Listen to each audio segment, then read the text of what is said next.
Live from New York, it's Saturday night. when I get settled down, I make this thing full screen, and then I forget that I have powers. It is recording now, though. Indeed, I see that with my two Now that eyes. it's recording, Say time to hi, ruin all of our everybody. careers by saying the word that you don't say, poppycock. Poppycock. Spatchcock. It sounds like something you get from like smoking too much like opium. You know how you can get whiskey dick? You smoke too much opium, you get poppycock. Ah, I see what you did there. I like that. Yeah. You like poppycock? Oh, we're in business, y'all. As a phrase. Wait, what? Just realized how the question I asked Daniel sounded. He's like, I like that. And I was like, oh, you like poppycock? And I meant to like, you like the phrase? Oh, I like all of the phrases that involve that. Shuttlecock, poppycock, spatchcock, babcock. Shuttlecock when you just like, you ride public Babadook. transit too much and you're just too tired to get it up. Sorry, babe. I've got a bad case of shuttlecock today. No, it's what you call the birdie in badminton in England. A shuttlecock. There's a shuttlecock. There's definitely a badminton right there. I tell you what. Dear fucking Lord. There's a reason that we can't ever. Speaking of Lord. Everybody! All hail the Lord Dragon and welcome to the Black Tower podcast. A Wheel of Time podcast, surprisingly enough, with as much as we talk about all the other things. I'm one of your hosts. My name is Andrew. They made the mistake of making me the Bajan Mahale, and I have been terrorizing people with battles of the mind ever since. Not big battles, not exquisite battles. I am Egwene enough. Egwene Egwene. And I am Josh. I'm the Soravan Mahale. I am a mental institution escapee with a microphone. I'm the Soravan Mahale. Give it up. Show me some love. I feel like you just described like 80% of people that are famous that have microphones. I mean, we're all gloriously fucked up. Embrace in all it. the best ways. I am your Amin Khan Mahale, who actually seems surprisingly normal when stacked next to these two. That's why you're here. You capture the normal metric for us. Which, I don't know if that's good or bad for us. No, it's really not. Anyway, we got the Black Tower podcast, and here's the intro.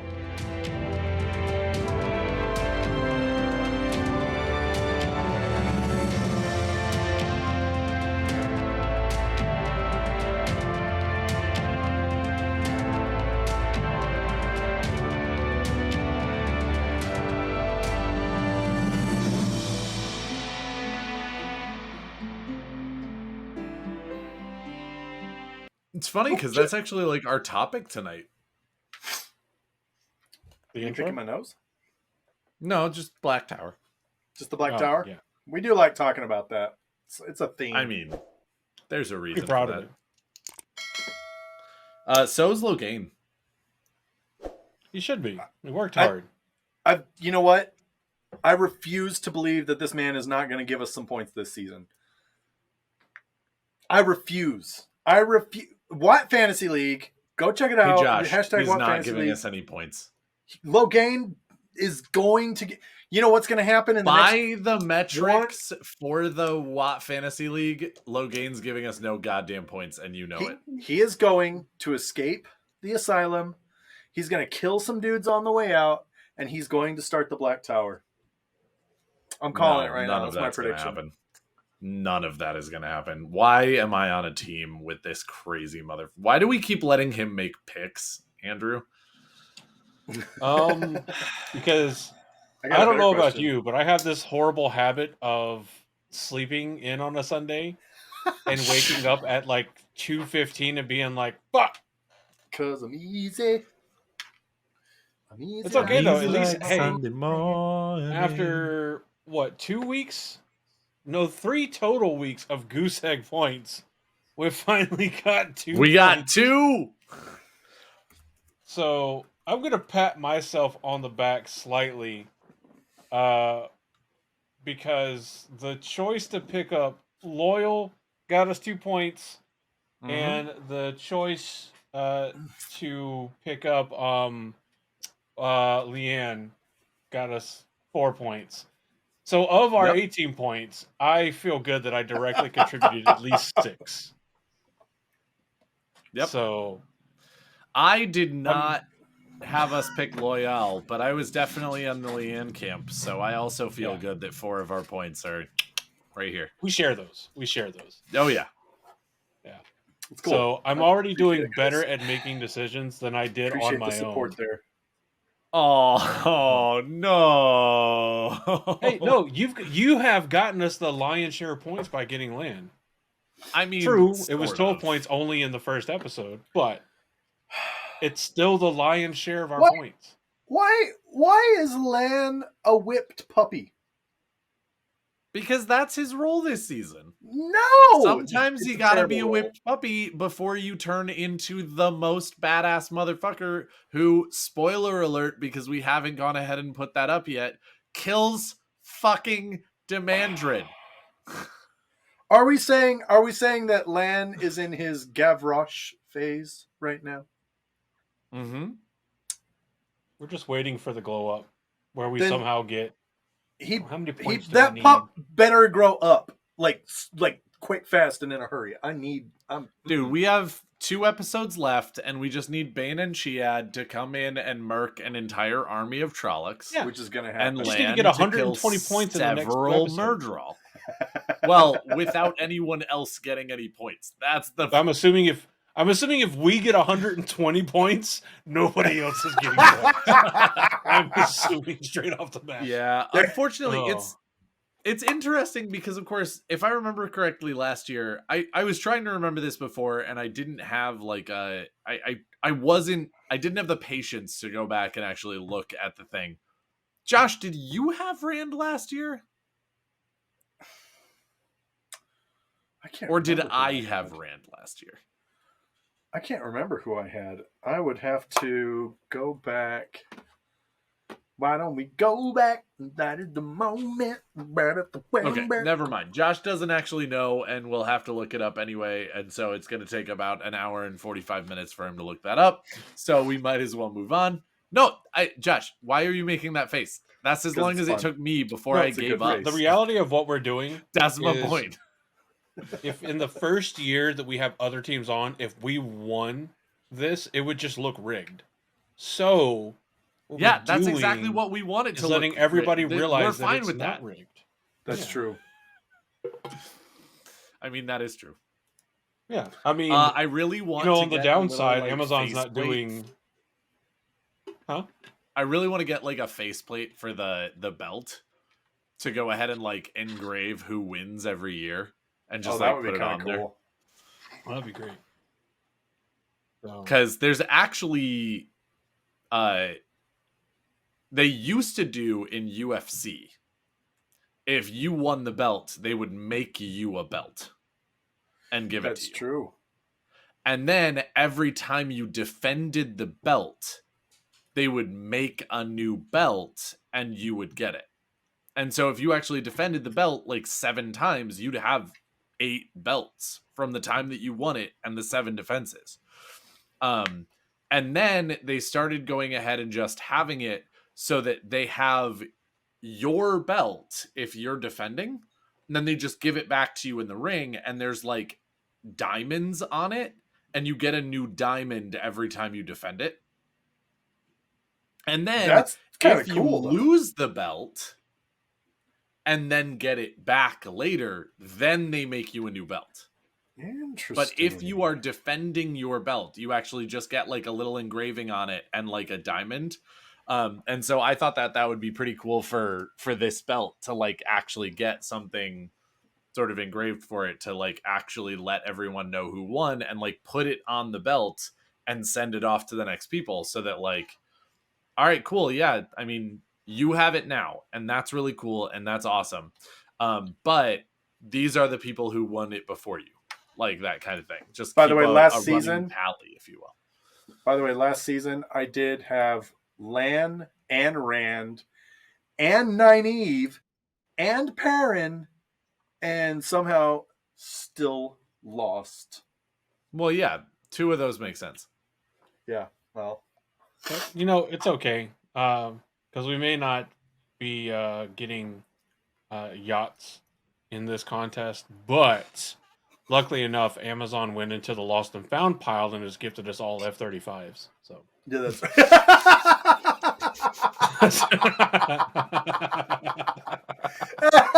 Mine's in my driveway right now. I'm gonna. Oh yeah. Yeah, mine's out on our balcony. Yeah. Mine should be landing itself here any minute now. There you go. So I didn't spring. They didn't spring for the extra canopy replacement attachment, but it was yes. just put on a pair of wind goggles. It'll be fine.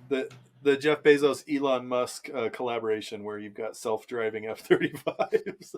I also love the comment in the live chat talking about the F-35 at work. You know, the crash, and my first thought isn't like, oh yeah, I know what you're talking about. It was which one? Yeah, I mean, there have been several. Yeah, and plenty, plenty. But anyway, we're not here to talk about the F-35 or an beer episode for 23 minutes. Yeah, but beer and F-35s. That's right. That is a podcast, I'm sure. Go home, F-35. You're drunk. It tried. It only got 60 miles. Well, let's go ahead and give a spoiler warning before we get into today's topic. Philly, here you go. Hopefully when I push the button, I can actually hear it. Son of a bitch. The buttons don't work anymore. All right, cool. We're going to do this the old school way. Hey, fuck you buttons. This is your official spoiler warning. This episode contains spoilers for all 14 books and the prequel. If you're still listening and you haven't read all these, you want to be spoiled, don't you? You crave it. Getting spoiled without putting in the work? Well, get ready. Here it comes. Bruh, I don't know why my buttons decided they're just going to be like, hey, fuck you, bye. Fuck you, guy. We're not going to work. Yeah. Oh, because every time I open it, it's like trying to reconnect to voice mod for some fucking reason. I was gonna say, don't you have to do audio, like the soundboard stuff through voice mod? Oh yeah, no, it's all connected, but for whatever reason, right now the Stream Deck is not wanting to reveal that it is connected to voice mod, which is fine. Voice mod, keep your fucking secrets. Whichever one of y'all is being stupid and not working correctly together. It's probably Indeed. Stream Deck. Stream Deck is back to starting itself by default, which I need to turn off. Yep, that's annoying. But you didn't come here to hear us talk about Stream Deck. You came here to hear us talk about the Black Tower and the Black Tower podcast. And if you want to know all about the Black Tower podcast, you should go to blacktowerpod.com because that's your one-stop shop. That's a true for story. all of your Black Tower stuff. I was there. I saw it. Well, your Black Tower podcast stuff, I should say, including The Gathering Madness, which is happening in, as of this recording, 2.5 weeks. That's right. And by the time you actually hear this as a public episode, half a week. Yep. Couple days. So if you haven't already gotten your tickets, go. No. Grab them right now. I think as of right now, the hotel block is closed. The hotel block closes September 29th. As a matter of fact, I gotta send off an 3 email more to them and days be like, from live. Yep. Once it's public, it will definitely already be closed, which is not surprising. But yeah, definitely come on down to Evermore Park in Utah. Come on, and Evermore, we're gonna have myself. Not to be confused with Single U, Utah. We're in the extra exclusive edition, Utah. Correct. In the famous words of Samuel L. Jackson, correctamundo. In the famous words of Samuel L. Jackson, I have had it with these motherfucking snakes on this motherfucking plane. You know what I have had it with? Quick fucking annoying tangent. So, there's already the bad part that I get bored at work and scroll TikTok. In this episode. We might want. Whatever. But continue. Sorry. Well, I made so many cock jokes at the start of this. There's no way YouTube's going to monetize any of it anyway. So. Unless Josh gets really, really free with the censor button. No, we have to do the old fashioned super thanks. If you like what you see, you have to click on the super thanks. Sorry, guys. Yeah. Okay. So I get bored at work, and the best like short form video content right now is unfortunately TikTok. So I went up scrolling through it a lot. But there's been the recent fucking trend of the bear with worms. And if you know what it is, I'm sorry. If you don't know what it is, don't figure it out. But the amount of times today I would have to scroll through 30 videos just to not see that same video again back to back to back. Like, it's annoying. Mm-hmm. I believe you. With that random tangent. But you know what's not annoying? The jitterless, crashless energy that you get from Dubby, one of our partners at the Black Tower podcast. That's true. Someone who shall remain nameless went a little bit crazy with the Dubby. And now has a solid amount of it in his house and is going through the different Holy shit. Damn.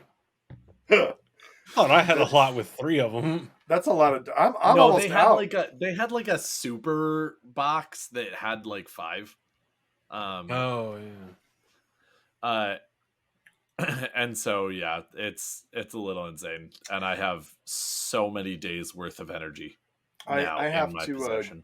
I have to put in an order here in a little bit because I am definitely almost completely out. And I have to say, Beach and Peach, definitely my favorite. So good, right? Actually tastes solidly like fake peach, which is a flavor, and is really not bad. The Peachio rings. I'm a fan. Is so good. Absolutely. So good. Also, the Calio cream is pretty good. I'm a fan. I'm not trying it tastes like an orange dreamsicle. Big Energy Tears. Solid blue raspberry. The only one that I'm not actually a huge fan of is the Push and Punch. Like, it tastes like Sweet Tarts, but then has this like aftertaste that also reminds me of Sweet Tarts, of like just but so not in a much good way. sugar. Like, not in a good way. So yeah, definitely get yourself some jitterless, crashless energy from W. And use the code BTP for 10% off. Correct. And you too can be drowning in a vat of W. Like the Amin Khan Mahale. And you too. Love it so much. As I put them all away. So, with it's one Black simple Tower discount time. code of BTP and an insane amount of luck, you too could look like me. You too. I'm sorry. Ka-chow. Num, num, num, num, num. Anyway, okay, so what? There is topics of discussion that need to happen tonight. Yes. And since I put this in, I will go ahead and talk about why it's in here and what I was intending. will you take it out and shake it all about? Actually seems to be a lot of these topics. I feel like I'm kind of taking over the Black Tower podcast, which is not my intent. You're making up for when we went overboard coming up with the topics. There we go. That's all right. You're just catching up. It's my time. All right. My time is now. It's my time now. Up there was their time, but now it's down here. It's our time. All right. So, as you guys know, like my cohorts here, not necessarily everyone else, but What the hell did you call me? as the fans will now know, because I'm going to talk about it on stream, um, in the Black Tower, there is a dress code to a certain degree. It is a black coat with 13 silver buttons, and depending on your Crotchless rank Lederhosen. in the Black Tower, whether you are a soldier or a dedicated or a full Asha'man, you get 2 pins. One is a sword, and one is a dragon. Penis. And they go on your collar to denote your rank. Now,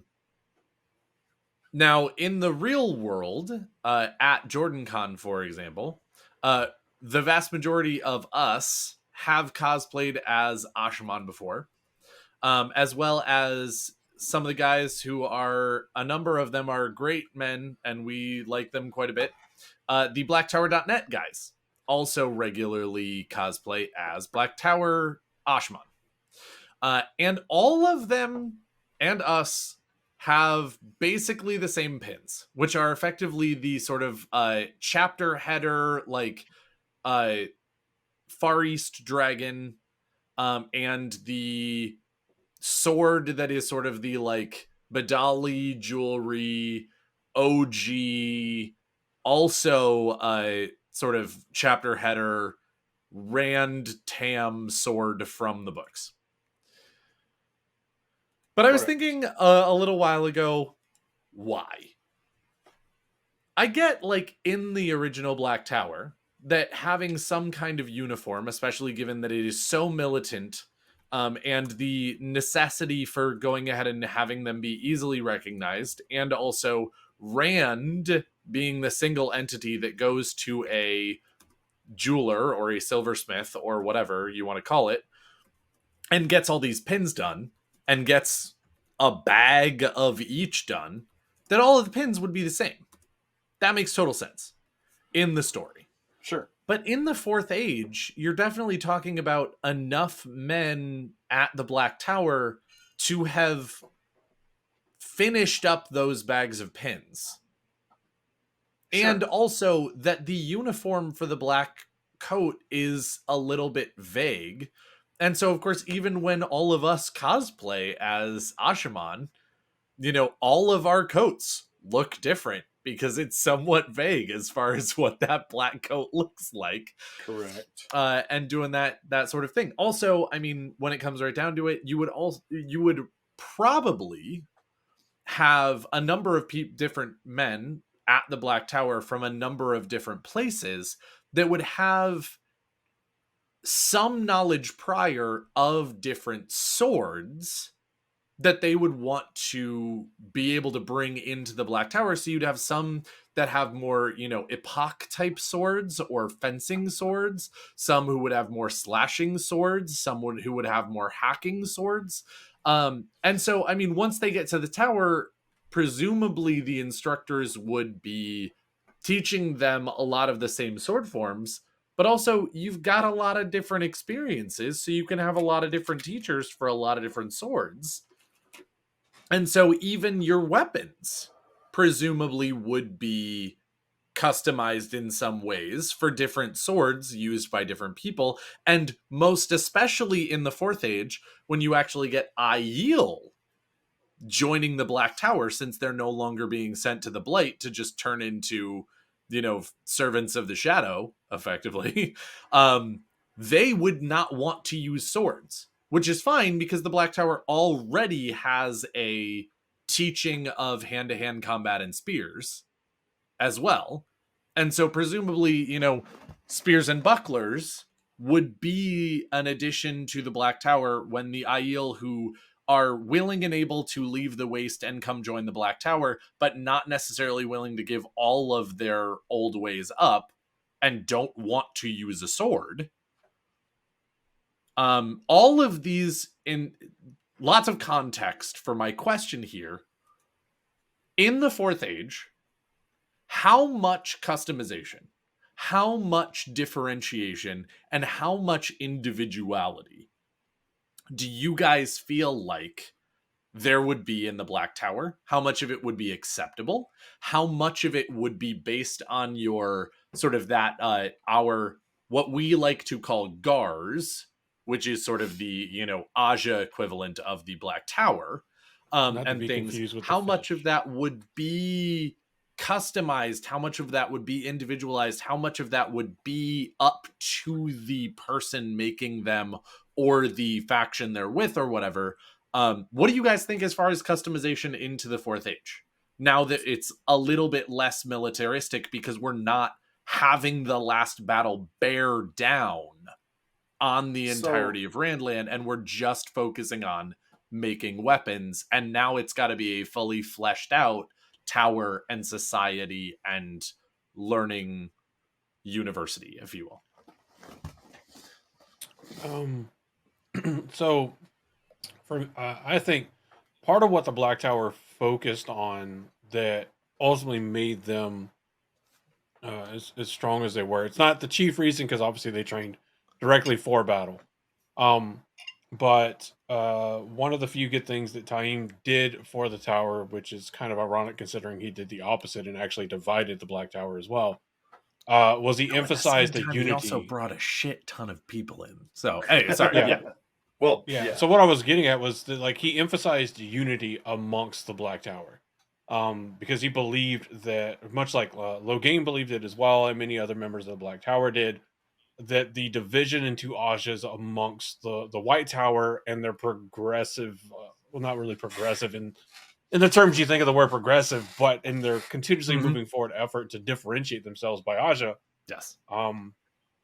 The White Tower became weaker over time. They had less and less of a unified front as an institution, whereas the Black Tower also had the advantage of being super young and didn't have enough time to really build divisions other than that Taim instilled from the start. Because alternate goals and alternate plans. He was that neighbor that was real nice, always waved and said hi, but didn't really speak that much. Alternate facts? What? Yeah. So there was a big emphasis on unity. Now, I do think that, like we've talked about before, that they will separate into GARs, or kind of like the Black Tower version of Ajas, that will focus on different specialties, much in the same way that the Ajas do. And I think the GARs may have different sword styles or sword pens to denote what GAR they're from, or something like that. I think that it's, if they ever do allow for individualistic customization of uniforms, given their militaristic origin and the desire, institutions that start off in a militaristic fashion tend to hold on to tradition with obsessive fervor.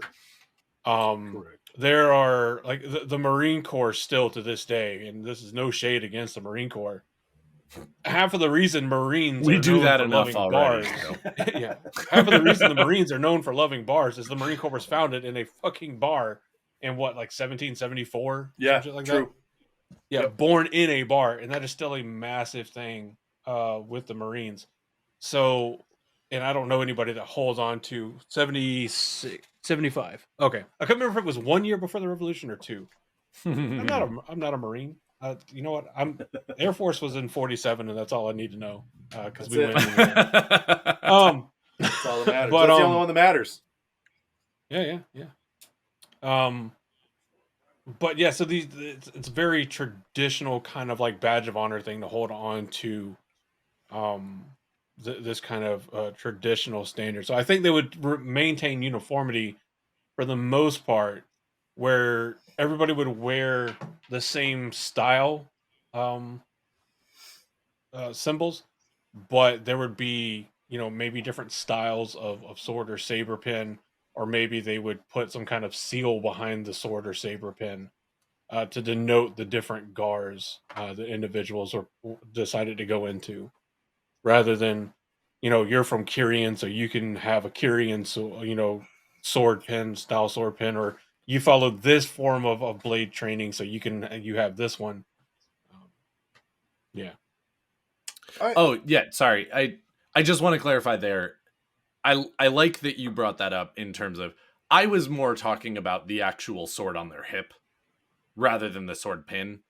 Because I feel like the pins are sort of an opportunity for like denoting again rank and gar and Oh, okay. other things that's Oh, the entirely actual possible. sword. I'm just talking about like again, it's never been clear to me reading the books whether they all have the same type of sword and they really kind of just teach the like dragon reborn katana-esque I sort of sword uh yeah. at the Black I Tower, or whether they just go, all right, whatever sword it is you already know, we'll help teach you that. Or if you've never studied a sword before because you're a fucking farmer from a small village and have never picked one up, then we'll go ahead and give you one and teach you that one. But like, it's never been quite clear what sword training at the Black Tower looks like. Like, if you have a nobleman who showed up and actually knows what they're doing with a fencing sword, do you replace that with a new sword and go, hey, no, here at the Black Tower we only teach this one? Like, I that seems I inefficient. I And think yet, for like you know, for actual weaponry, I think it would be uniform. Um, just because of the simple fact of again, to use the U.S. military as an example, regardless of branch, well, and regardless of speciality or job code, that's what Robert everyone Jordan that used to joins the say United States would be military appropriate. goes in and initially does marksmanship training or rifle training with generally the M16A2. Correct. That's what you get in basic because it is uniform. It's across the board. The same thing that works on one M16 works on the others. And you don't have to worry about people fucking with the buttstock and breaking that because they definitely do that with the newer like M4. Now that's going to change a little bit as different branches decide that they need to be extra fucking special and differentiate weaponry again, because that always works out so well. But well, we I should think all it have the would be same like uniform. everybody. Yeah.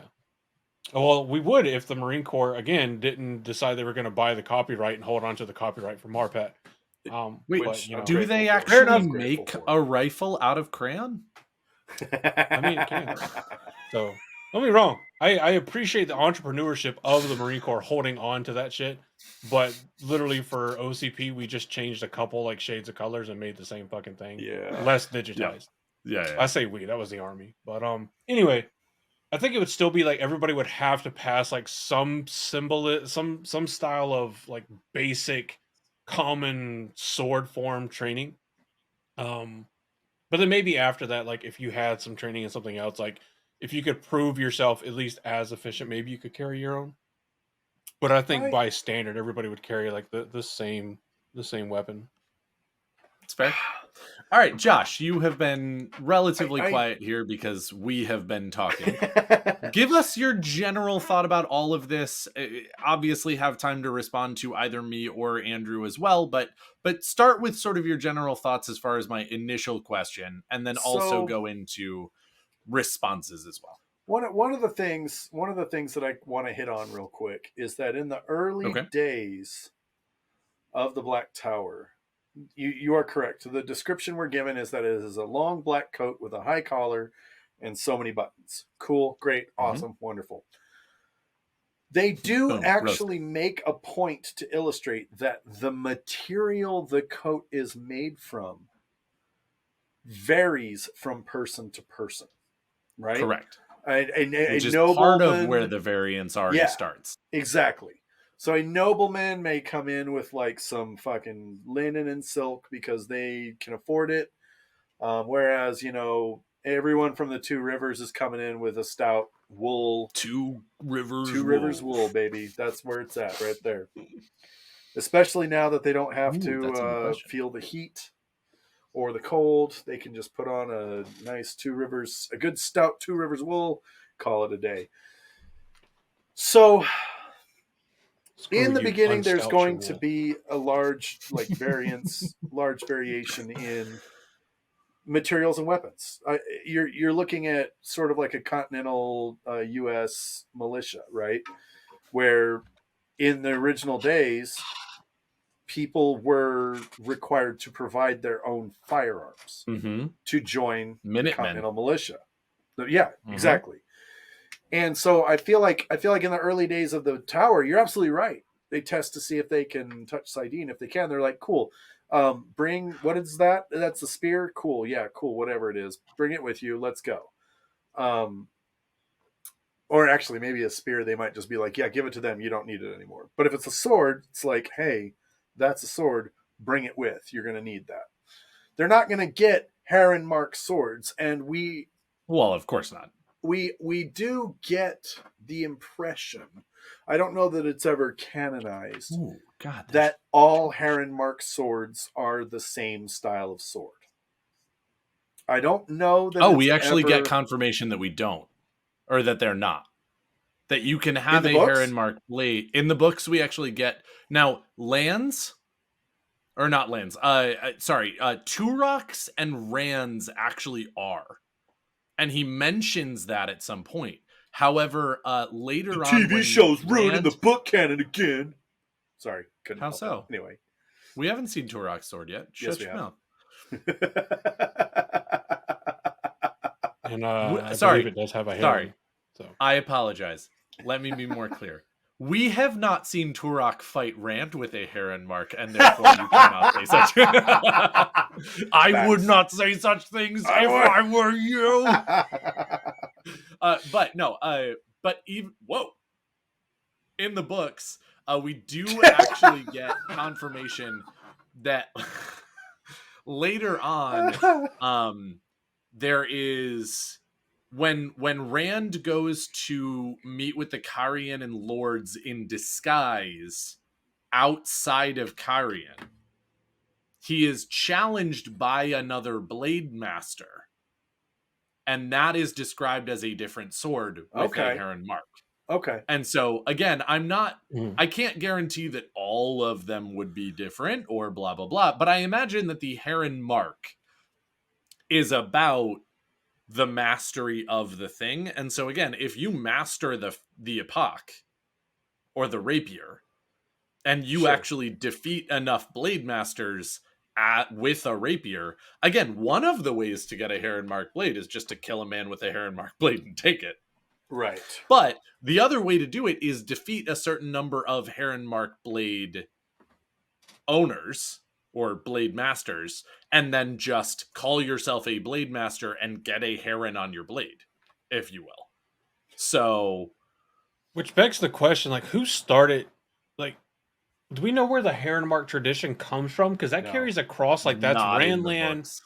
It happened. So the only place we don't see it in, understandably, is the IO ways, because it's hard to have a Heron Mark sword if you don't use swords. We don't see it in Sara, but to be fair, we don't see anything else in fucking Sara. So there's that. But we see it in guess that it's an Arthur the Hawkwing thing. Yeah, I'm guessing, because that would make sense. Maybe it comes from the descendants of Arthur Hawkwing also have it after leaving Randland. I would imagine that it is a tradition brought by Arthur Hawkwing's descendants with them to Seanchan and then back to Randland afterwards. Yeah, also, actually, I will also say though, like a contest thing. I want to throw out there, the only Seanchan that we actually see with a Heron Mark blade, or that seems to really mention it, is Turok. Right? Am I wrong about that? I'm pretty sure that's true. And if we're being completely honest, Turok is an outlier with the Seanchan. He absolutely is sitting there basically being kind of a glorified combating historian. And he's sitting there with this, cabinet of curiosities, basically being like, I'm here because I love interesting old stuff. And these Quendiar seals are dope. And I love this Heron Mark blade on my hip. And the Horn of Valir is amazing. And I'm not going to blow it myself. It's going to sit on my shelf until someone steals it. Like, he actually seems like he seems like the Agent Coulson of the Seanchan. If you understand that reference. And so it seems like a lot of the other Seanchan don't care for that old tradition, but Turok is sitting there being like, tradition is what keeps us alive. And like, I love these old history things, and I'm the Indiana Jones of the Seanchan.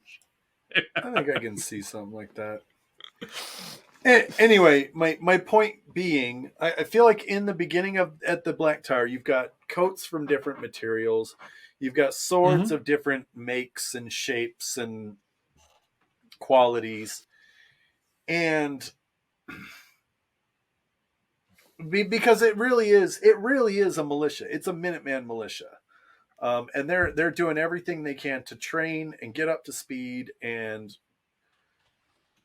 prepare for the last battle. That is literally their one mandate mission, and the only thing that they can and want to do is to prepare for Tarmangaida. And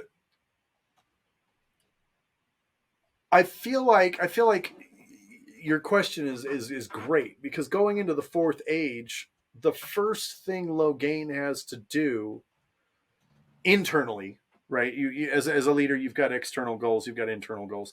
But as far as internally, intra-organizationally, he needs to establish a hierarchy and a rank structure and a rank organization, and establish a kind of uniformity. Now, I do believe that the swords that are issued by the Black Tower will eventually be a standard make for three reasons.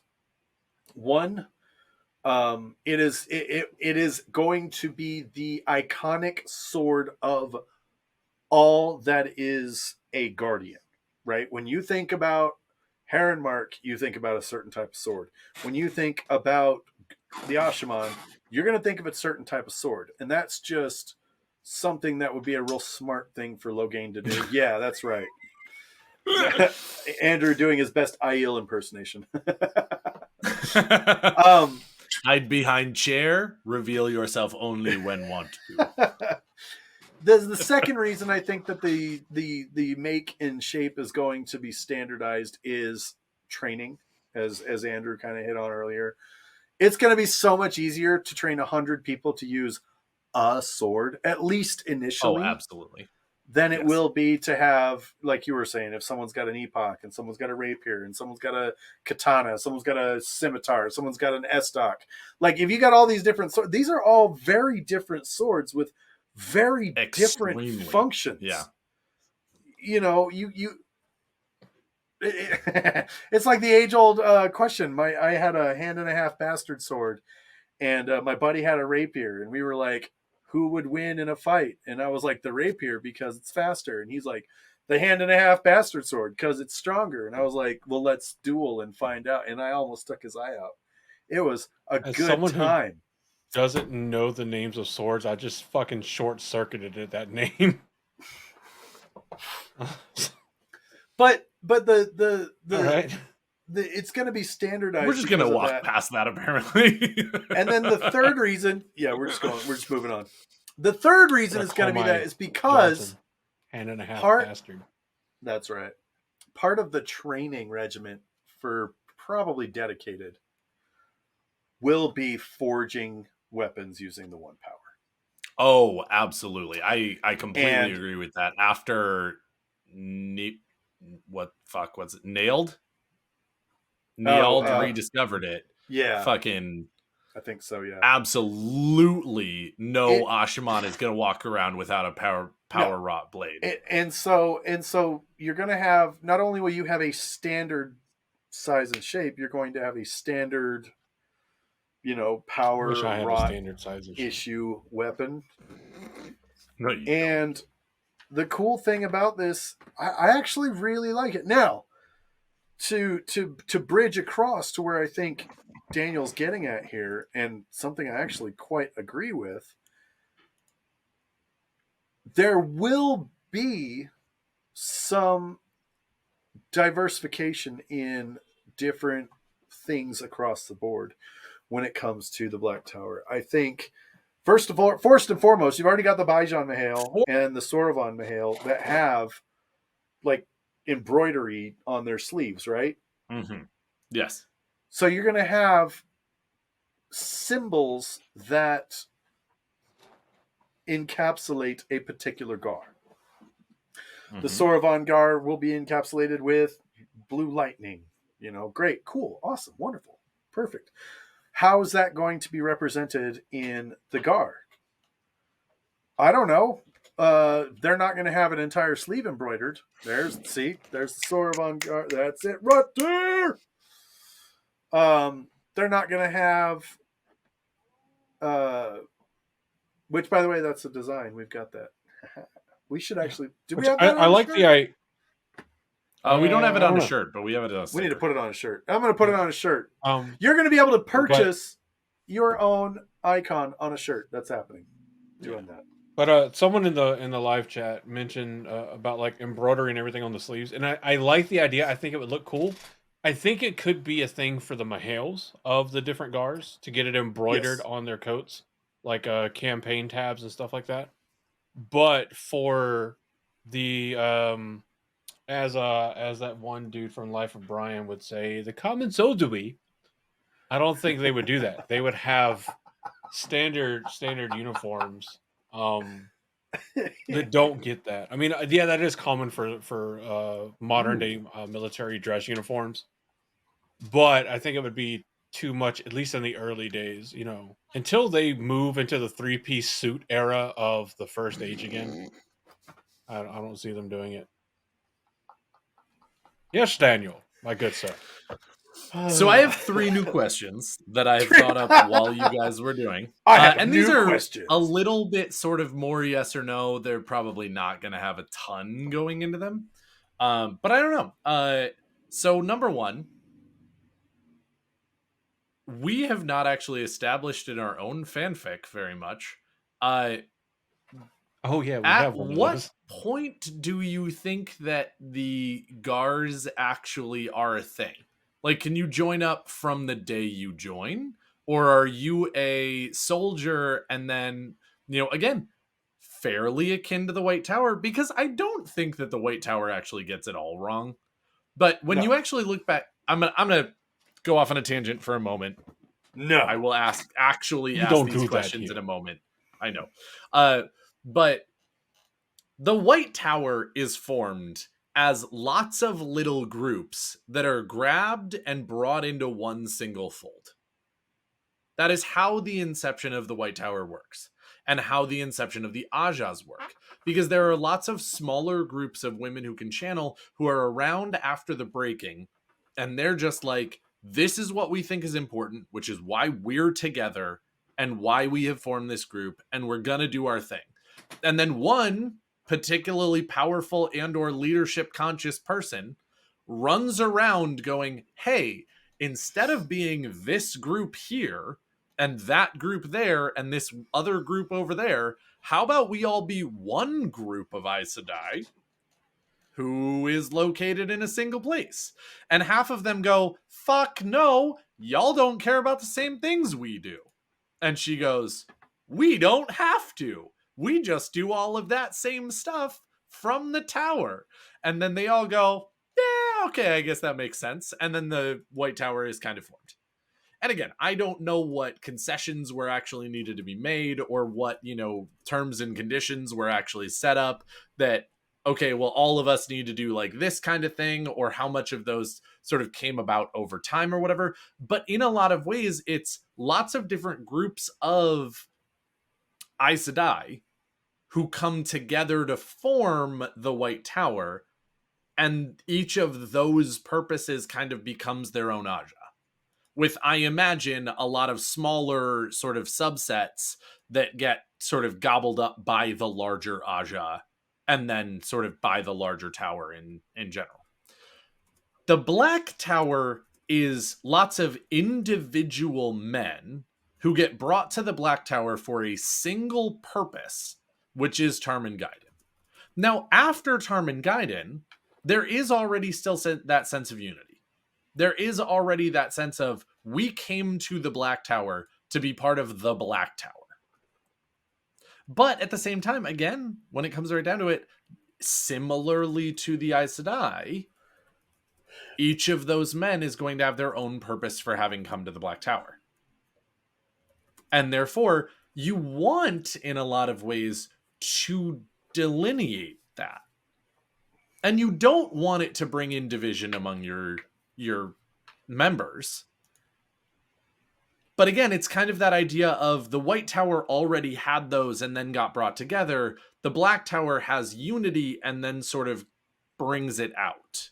Now, again, I don't want that to sound like I think the White Tower is worse than the Black Tower or like whatever. No, the Black Tower has plenty of problems. They absolutely had Mazrim Time fucking literally everything up. But at the same time, it is still just a difference of inception of reason that people joined and the formation of the tower itself. All of this to say, in a lot of ways, I feel like that sort of bringing out of like other different reasons and things to do and blah, blah, blah, blah, blah is kind of a natural thing for humans. Because again, I care about different stuff than Josh. And Josh cares about different stuff than Andrew. And while we are all still sort of unified under that thing, it is still going to be a little bit different for each of us. So it's kind of natural that you would start to get divisions, but hopefully not actually like true divisions within that group. Anyway, as part of that, do you think that the Black Tower stays with that sort of idea that as a soldier, you're just a soldier? And as a dedicated, you're just a dedicated. But once you're an Asha'man and you already have that sense of unity and you already have that sense of tower and you already have that sense of we are all one, now you choose your Gar and you go running around and do that? Or do you walk into the Black Tower as a soldier and learn a certain number of things, and then when you become a dedicated, you get to choose a Gar? What are your sort of thoughts on that in general, as far as when that would actually happen? I feel like in this particular instance, they would probably mirror the White Tower pretty closely. You've got soldiers who, it doesn't matter. You're the grunt force. You are the roughnecks. You have two jobs: learn to channel and kill the shit we tell you to kill. Like, essentially, that's it. Dedicated are allowed to study Sidene in more depth.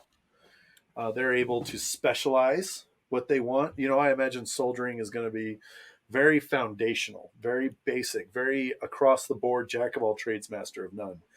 And dedicated, you're going to specialize. You're going to say, still better than being just a master of one. There it is. As many people forget that saying ends with. Yes.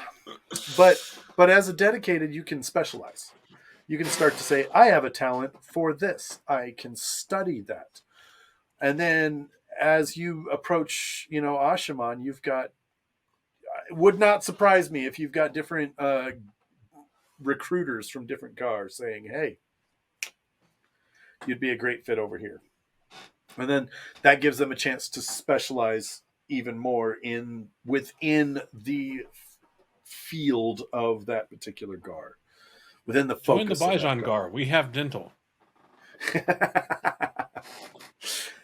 But yeah, no, I think that would mirror the and then upon being raised to Asha'man, then you would fall into your particular Gar and continue your studies as a guardian, as a protector, as a guardian. Ha! God. You get it. I agree mostly. But where it seems like in the White Tower, you choose your Aja based off of how much you agree potentially with their ideology and their mission. I think in the Black Tower, it would be kind of like an aptitude or skill in whatever the Gar's focus is. So, like, if you're joining the Bijan Gar, you show an aptitude for battle. If you're joining the Sorvan Gar, maybe you show more of an aptitude for just pure channeling, strength and ingenuity. Or if you're like skilled with healing, maybe you join the what's his face that did all the healing stuff that was really good, but it always hurt Gar. So I think it would be kind of more of like an aptitude thing. Like you can have your job dream wish list, like, hey, I'm going in open general, but I'd love to be in the Bijan Guard, then the Sorvan Guard, Look. then the I don't know how to heal without it causing pain in your dick hole Guard. Never, ever, ever go in open general. If you or someone you you'll love always is go thinking security about forces. going into the military, do You not may go in. be Do not. to compensation. Yeah. Do not go in open general unless you really Yeah, don't do love that. the feeling of getting fucked. Anyway, sorry. I mean, Like if you like the feeling of wearing like a fancy wool hat and standing out in 115-degree weather at 80% humidity, checking IDs and saluting people, go into the Air Force's open general. I went in okay, open so- electric. But yeah, so I think it would. I think it would be Andrew, like yeah, did more like you have your dream sheet of jobs you want, and then it would be. I think it would be aptitude based. Like, do you show skill or promise in these areas as like a testing for which ones you're eligible to join, rather than it just being like, I agree with what you guys say. Let me join your club. Well, I mean, to be fair, I do want to throw out there just for a moment that technically the Aja in the White Tower does have to accept you. So I can Yeah. see that as a piece of the puzzle in terms of if the guard does not accept you because you're like, well, I also want to do battles. And they're like, dude, do you understand how many power rot daggers you've made and how little combat time you have? Like, no. Go join the And Gar that maybe- is the blacksmith Gar, like rather Maybe than the post battle last the battle. battle Gar. But like at the same time, Maybe I post don't- last battle, their acceptance carries the weight that it initially should based of ideology. But definitely, like during the majority of the books, them accepting you is more of like a numbers and influence game than it is Sure, yeah. actually making sure that you're suitable for the, quote unquote suitable for the tasking of that Aja. Yes. New question that's a little bit related in some ways to a lot of what you guys were saying and something that I appreciate. There's obviously a certain amount of just like men going to the tower and being like, I hope I can't channel, but I know I can. So I mean, like, time to go get tested because I gotta fucking know. And things like that. But after the last battle, and especially after sort of people really do realize and accept and appreciate that Sidene has been cleansed. And while Sidene is still a powerful, thing, and I don't want to like just throw that by the wayside as far as, oh, it's cleansed and now everything's fine. I mean, no, bad people can still get access to Sidene, but Sidene is not in and of itself a pariah. Yeah, it's not. What do you bad. guys It's just think drawn about that sort way. of like, people coming into the tower and then just sort of like dumping all of their money into the tower, like actually having like some kind of, My papa I don't know, I'm drives just the seeing this like Tarakan. noblemen coming to the Black Tower and just being like, all right, cool, well, you have to forsake all of your like previous family stuff. I mean, not like all of it, because I feel like that's actually a big part of where the Aes Sedai kind of go wrong, is we've already seen it with the Jedi and the Aes Sedai. Neither of them ends well when you have to be like, no, you have no family anymore except us. Like, terrible fucking way to do things. But also, like, again, you do sort of have to forsake your former life to a certain degree. I don't think your life they're- is never going to be the same anymore once you find out you can channel. I don't think they're wrong for requiring you to give up your past life. What I think the Jedi and the Aes Sedai are wrong for is that you must give up everything you were, and in exchange, you must give us 100% blind allegiance. Like, I think that part Yes. is where they go more wrong. That's fair. I can appreciate that. Like the same, but like again, like also kind of in line with what you're saying. The implication from the books. Spoiler warning if you haven't seen all the way through season 2, episode 6 right now, as we're recording this. If the insistence in the books that you shouldn't be able to go back and, I don't know, as a Demandred, see your noble family in Kyrian, I think it's Damodred. fucking stupid. Yes, agreed. Yeah, I said the wrong D word. It's all Demandred. good. No, There not are way Demandred. too many of them. Demodred. Demodred? Damodred. Damn it. That one. Demandred. Damn Damodred. Odred. Yeah, Damn. there we go. Oh, Damn Dread. Fucking old damn Dread. Odreds. It's that damn old dread going on. Yeah. So, because the whole kind of like the fucking English just failed. All right, Porky. The whole like idea behind like forcing you to give up your family and forcing you to give up your nobility, which never fucking seems to happen. In the TV show for Elaine, they actually like, other than her giving up her fancy fucking pillows, otherwise they're like, yeah, no, it's fine, be a noble, we don't really give a shit. Though we did just meet her, in all fairness. Is that like you can't use all of that shit that you were kind of born with that you didn't earn, which is a novel concept for most people that have over $500,000 in the U.S. That you can't use the shit you didn't earn for your own for your own benefit, because you didn't earn it, and it reemphasizes that kind of work for it mentality, and that break from attachment, so that not so that you're never attached to anything like the Jedi emphasize, but more so you can step away from what you're attached to do what must be done for the sake of a greater good. I think that kind of thing is great to enforce. And I think the Black Tower already does that to a degree, because they allow you to bring your family with you to the Black Tower. You can bring them to the farm and you can live with them and you can carry on your life. But To a certain ultimately, extent, your yeah. responsibility, but ultimately, your responsibility is when the Mahale says jump, you don't even ask how high, because you should already fucking know.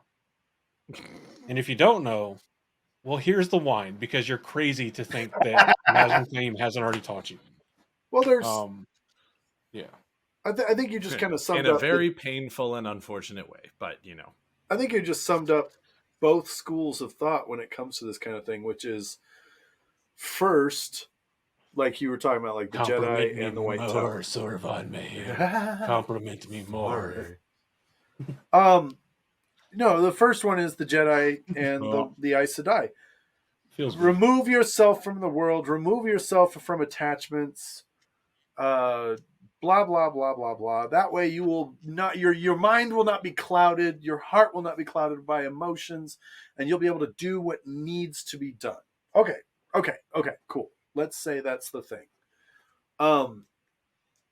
But as we've seen, that comes with problems. That comes with issues, because if you do have attachments, which as a human being, it's almost impossible to not develop attachments.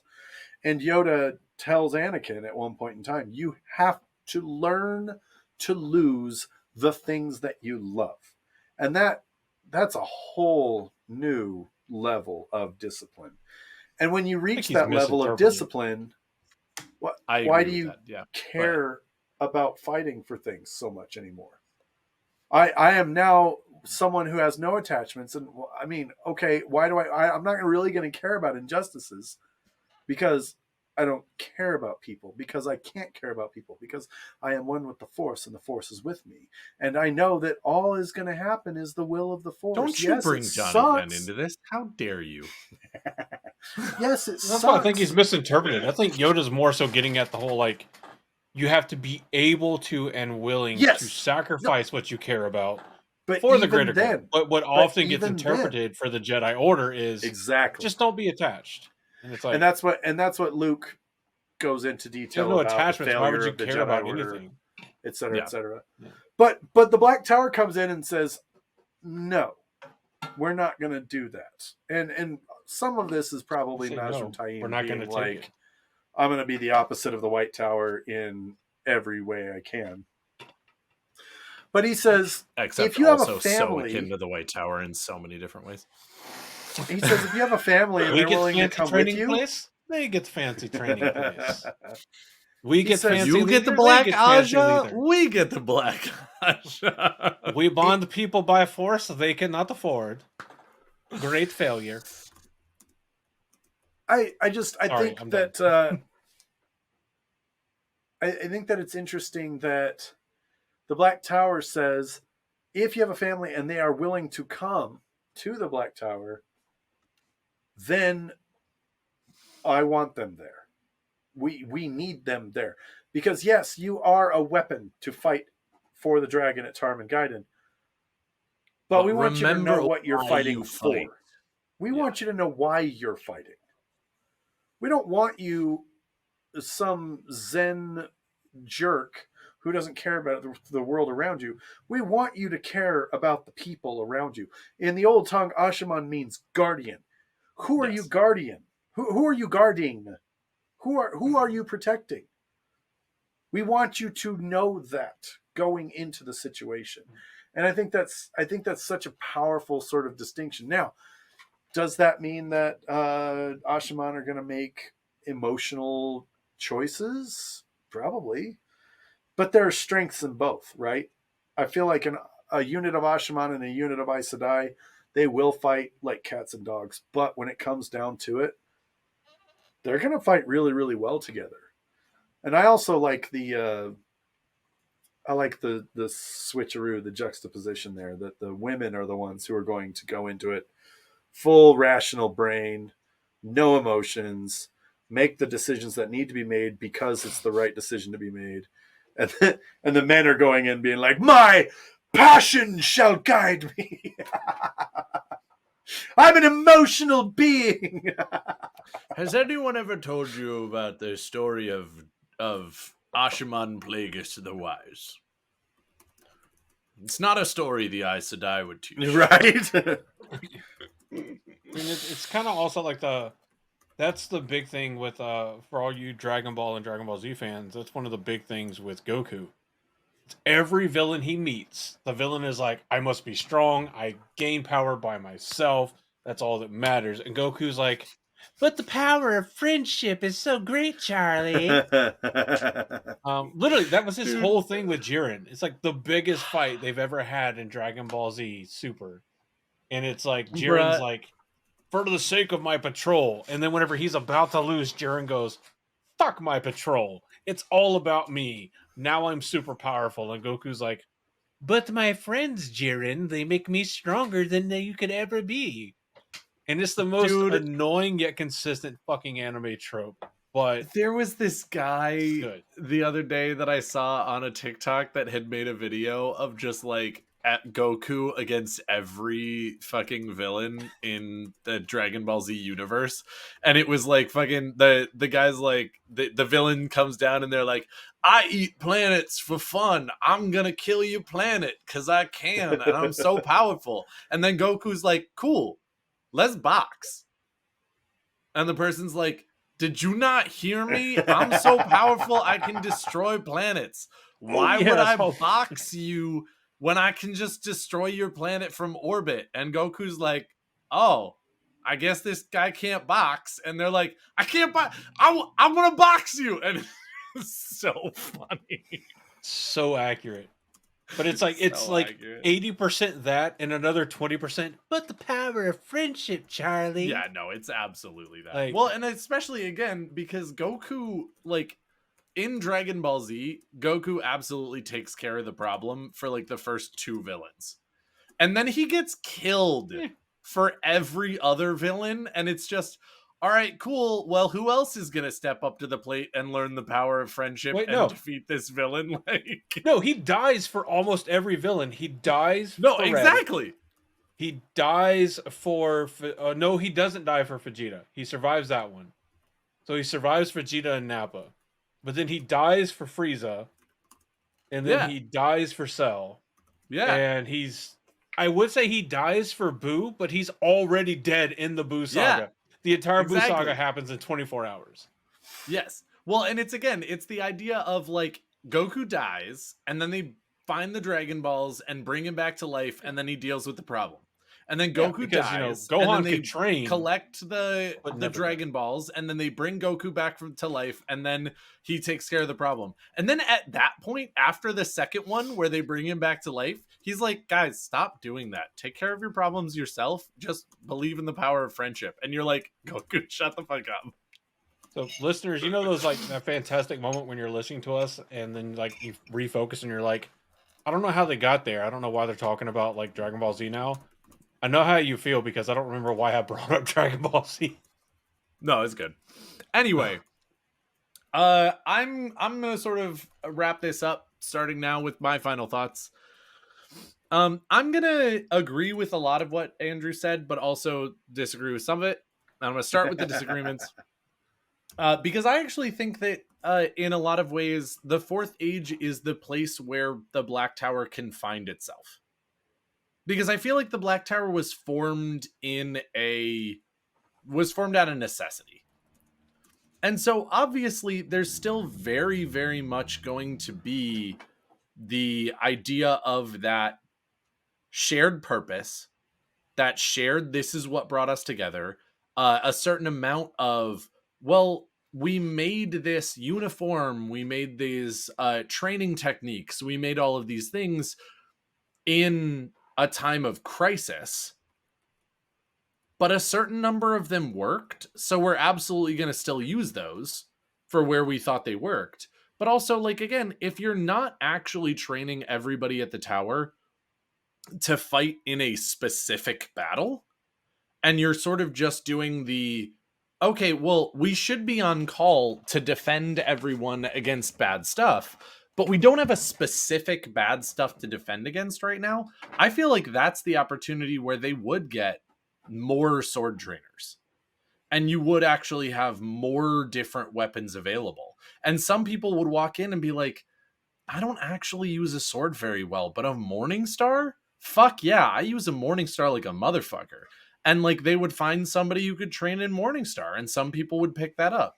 And some people would pick up a Warhammer, and they'd have a Scimitar trainer and an Epoch trainer and whatnot. Because at the end of the day, now, again, it's that moment in the last book where they say to Logain, we will now be proud to send our sons to the Black Tower to be tested by you.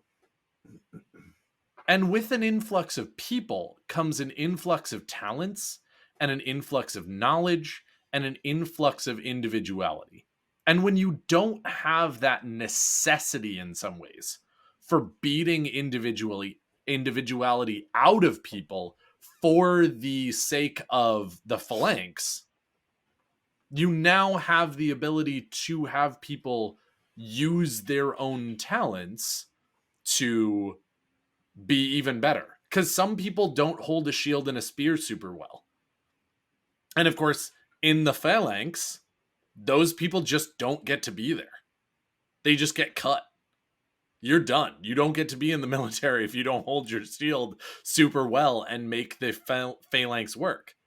But if you don't have a battle where that's necessary, that means that the guy who's really goddamn good at fencing and the guy who's really good at bashing people's heads in with a warhammer can actually coexist, because they don't need to be the exact same person. They don't need to be the exact same tactic. But at the same time, I do also completely agree with Andrew that I actually think that like more of the uniform would become uniform. Because now, as the Black Tower is actually being taken more seriously, they have more resources, more people are coming to them, more things are happening. I feel like you get out of that you graduate from that idea of sort of Minutemen to the idea of a regimented tower. That now we have tailors in Camelin or in the surrounding areas that are actually making us coats.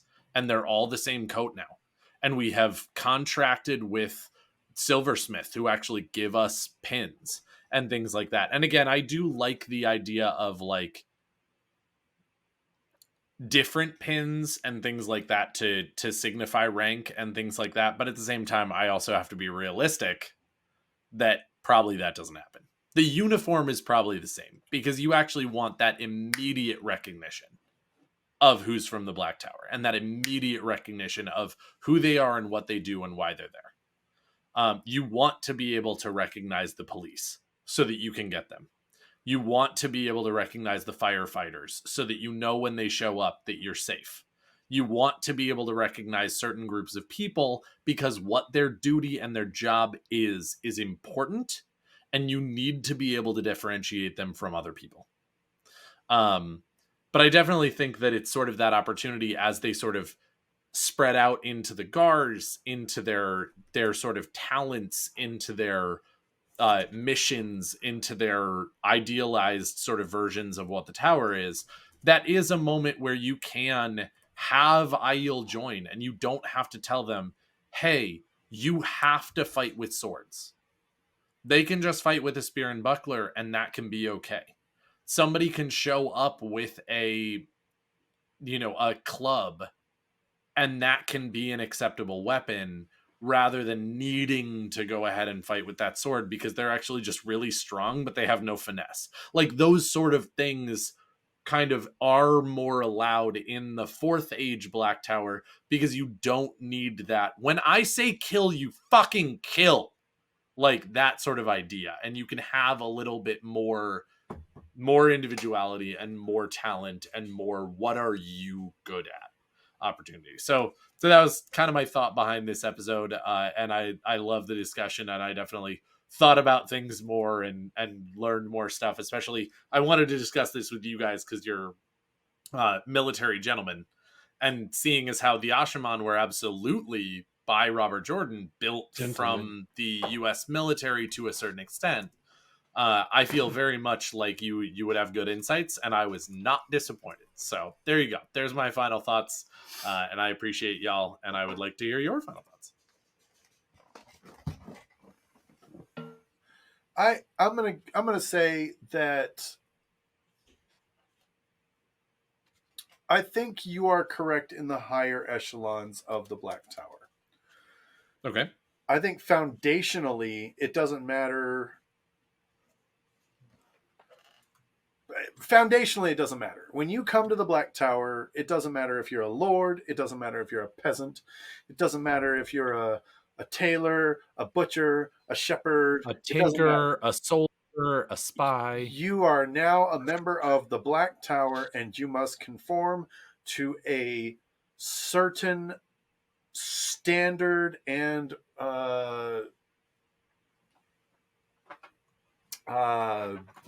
regulation. Okay, you must conduct yourself in such a manner, an orderly fashion, you as must you get your weekly dose of taint. Wait, sorry. You must learn a certain amount of information. You must prove that you have a certain proficiency with the sword. You must prove that you have a certain proficiency with Sidene. Now, as a dedicated, okay, cool. Like you said, I'm not so great with the sword. I did enough. One thing to keep in mind, you do not have to be a Heron Mark Blade Master in order to move up to the ranks of Asha'man. Now, would it be ideal for every Asha'man to be a Blade Master? Absolutely. That would be great. Sure. But it's just not realistic. Look, I was in the Air Force for 17 years. I can't do push-ups. I can't. Now, did I score the points that I needed to do to pass my PT test? Absolutely, I did. I worked my ass off for that, though, and I worked so much harder to get passing number of points than other dudes did that were over there just like max points, and it's frustrating as fuck, man. But sure. So yeah, you also did better in math. They have seizures on the floor because they're like, yeah, fucking stupid, man. But so yeah, anyway, so when you're dedicated, these are the discussions I love having with these military gentlemen. When you've proven, and yes, I will say military gentlemen until the day I die. You shut your mouth, Andrew. Break 90, full extend. Break 90, full extend. Not this fucking weird pump the jam CrossFit bullshit. All right? If you did that and you're like, I did 100 push-ups in my PFT. No, you did 0. You're fucking wrong. Sorry. Please finish, Josh. One. Yeah, no. One. Yeah, that's it right there. That's it right there. No, so it makes perfect sense that, as you said, Daniel, that people are going to specialize and move off into different proficiencies and things like that. Now, how fast, how divergent will people get in their studies? I don't know. Sky's the limit. We can do whatever the fuck we want. We're the Black Tower. Thanks for answering the goddamn question, Josh. Well, no, but as a leader, if I'm a Mahale at the Black Tower and I've got an entire Gar under me, You and are I've got a Mahale at the Black Tower. I understand that, shush. And I've got a garrison of Asha'man, and I've got one that says, I really think I can fuck with this. I'm gonna be like, cool, fuck around and find out. Let's do this. If it's something that can help, great. If it's something that can't help, I mean, I'll say, okay, cool, yeah, see what you can do with it, but I need to see results. I need you to show me how this is useful. If it's not useful, I'm gonna need you to handle that in your private time. Like, and so, so you get a real cool sort of mix of what the Black Tower could and probably should be. And I really like that. Fourth age. Here we come, baby. There we go. Andrew, bring us home. What do you got? Yeah. So, I mean, the Black Tower doesn't have AR 670-1. It doesn't have AFI 36-2903. I really like your fancy words, Magic Man. First one, AR 6. He's going AF regulations. The AR My is Army regulation. brain has no idea what you just said. AR 670-1 is the Army regulation for dress and code of appearance.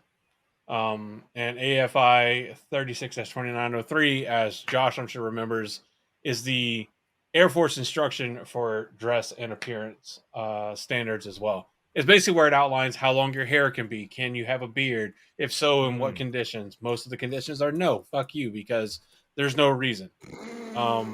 Tattoo policy, the U.S. Air Force insignia on your class A bullshit business blue jacket must be 1/4 of an inch above where the seams. All the shit.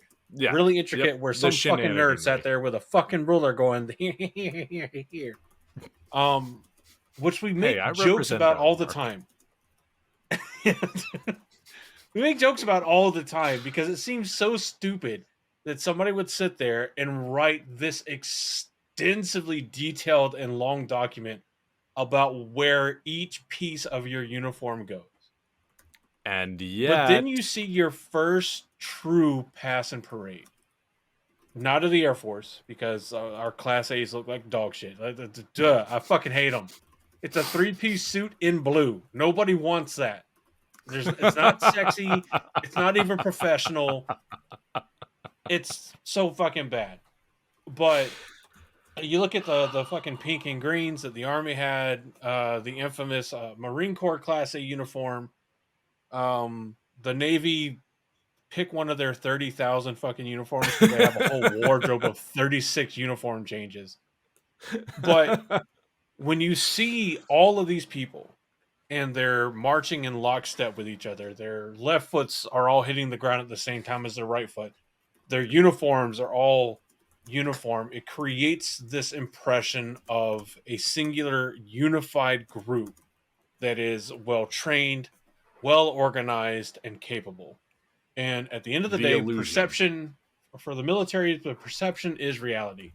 If they look like a unified group, if they talk like a unified group, if the civilian populace watching thinks that they are all trained to the same rigorous standard, then everybody's going to think that they're capable of the same shit. So when you get these illustrious tales of people like Chesty Puller and all of these other infamous military figures, not Kyle Hill. That's definitely not somebody I was thinking about. Chris Kyle. They kind of all want up merging with the rest of like the modern American military, thinking that maybe not to the same degree, but that to some similar degree, each person in the military is capable of the same extreme feats. And it instills a sense of confidence because everybody walks the same, talks the same, looks the same.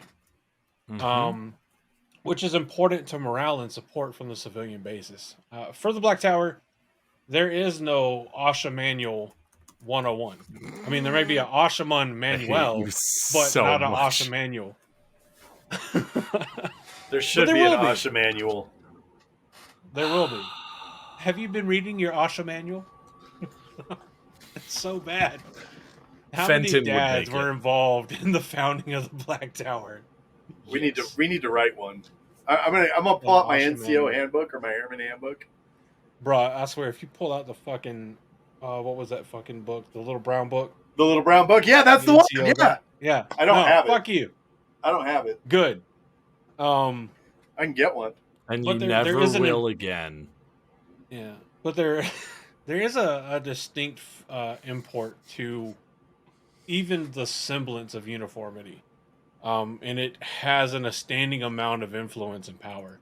And if you don't believe me, go and watch like the U.S. Marine Corps silent drill platoon, and tell me that when you get done with that, you don't think, "Huh, it'd be cool to be a Marine." But also, if you don't think it'd be cool to be a Marine, I understand because you probably have a higher than crayon IQ. But I think it's inevitable. I mean, there's going to be, whether it's a sense of heraldry, whether it's a sense of accomplishment, whether it's just an overinflated sense of ego, the Black Tower is going to be this That one. mostly, yeah, probably the last one. But it's mostly like unified set of individuals that will have minor differences that mean more to the people inside of the organization than anybody outside. Just like the Air Force denotes different jobs generally by a different AFSC badge that they wear over the left breast pocket. If you're not in the Air Force, you have no idea what it means other than they look different from the other people. But within the organization, if you know what they mean, then you know, like, okay, that person's maintainer, this person's, force support, whatever.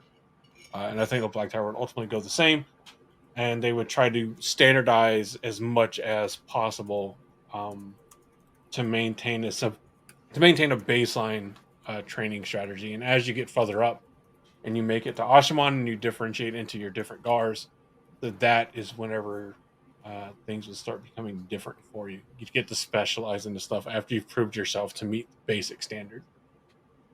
I do like that idea. I really do. All right, cool. Well, all of you lovely people, whether you are from the military or not, go ahead and comment below as far as what individual and customizable things you think that the Asha'man could or should not do into the Fourth Age. Definitely tell us if you are a military service person or a veteran, because Andrew would like to know, because we used to do this thing that was veterans talk, and I'm sure that they would all like to do that again because it's been a while. But let us know as far as what you think we missed, what you think we got right, where you think individualization would happen and where you think it wouldn't. Definitely check out blacktowerpod.com, get your tickets for the Gathering Madness, and also check out dubby.gg and get your energy so that you don't have to eat crayons, because dubby tastes better. Get some anime titty cups. Dubby do be better. It do be like that. And either click the link in the show description below or use code BTP for 10% off anything that is not already on sale. Indeed. And that's what we got for you today. That's what we got for you this week. It is the BTP, the Black Tower Podcast, coming at you with another fresh, steamy dose of taint. And we hope that wherever you are, you leave here just a little bit more insane than you were when you first got here. From all of us here at the BTP, I am Josh, your Sorb on the Hill. Cheers. Why did he turn on his epic voice? Why? Right, it also sounded mildly Irish at the beginning. Keeping you on your toes. And I have been Andrew, your Bajan Mahale. And they'll never Bajan. And you'll never see me coming. Talk about the stupidest fucking villain reveal ever. No, I completely agree with that. We will have a fight later. Dum, dum, I dum, have dum, dum. been Daniel, your Amin Khan Mahale, and from all of us here at the Black Tower Podcast, we hope that you're having a wonderful morning. And in case we don't see you again, good afternoon, good evening, and good night. Get fucked.